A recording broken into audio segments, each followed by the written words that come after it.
First off, a little confession. This teacher's resource sequence is probably a little superfluous as far as SPOT-IT goes. In fact, if your only goal is to understand SPOT-IT, you could probably skip it. But you know what? As the saying goes in motorsports, if you don't come off the track once in a while, you're probably not driving fast enough. So in that spirit of pushing the envelope here, I highly encourage you to take a look at the rest of this sequence. There's a whole lot of interesting mathematics and a lot of chances to come off the proverbial racetrack. In any event, whatever you might skip over in this sequence, I really encourage you to stop on the last landmark, because there's a beautiful sort of instance here that shows you how mathematicians think about trade-offs of one thing versus another and sort of look at what happens in the limiting case.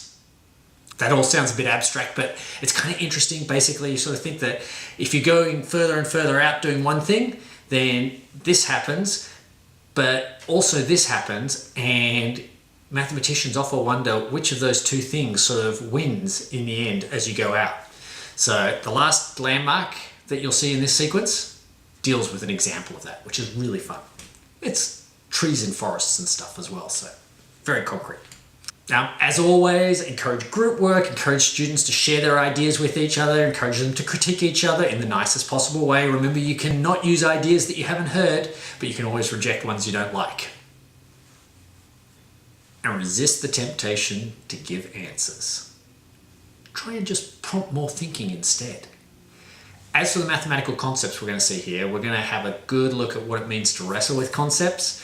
We're going to get some geometric ideas of how things fit together, and we're going to see how looking at a problem from different perspectives can actually shed light that we might not have expected.